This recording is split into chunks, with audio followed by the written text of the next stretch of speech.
Despite the overwhelming odds, Jesus remained calm. He asked the people to sit down in groups of 50 and 100, creating an organized, communal setting. Jesus wasn't just preparing to meet a physical need. He was about to give them a powerful visual lesson in faith.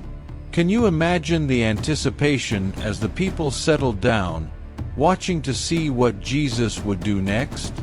Taking the loaves and fish, Jesus looked up to heaven and gave thanks. This small act of gratitude demonstrated a deep trust in God's provision. Here, Jesus acknowledged the little they had, knowing that God could use even the smallest offering to create something miraculous. This was a powerful moment, as Jesus showed that faith is not about waiting for perfect circumstances. It's about trusting that God can work wonders with whatever we're willing to give.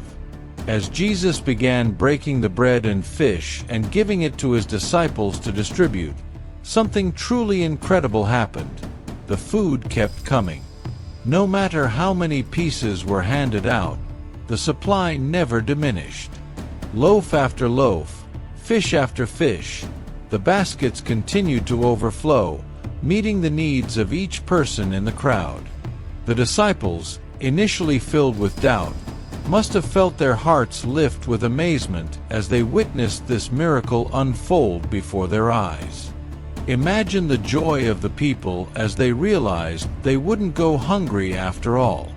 Picture families sharing together, children laughing, and the crowd abuzz with the realization that they were part of something extraordinary.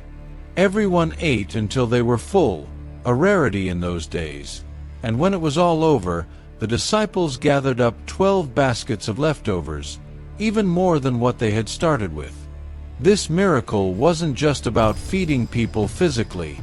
It was a lesson in the abundance of God's love.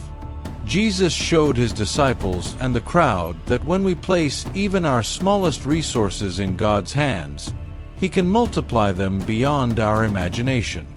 This story reminds us that faith isn't about having it all figured out. It's about trusting that God can fill in the gaps. Jesus taught that scarcity can become abundance when we bring our needs and our resources, no matter how limited, to God with a thankful heart. And there's more to it. This miracle demonstrates the value of generosity. By involving the young boy and his small meal, Jesus taught that no act of kindness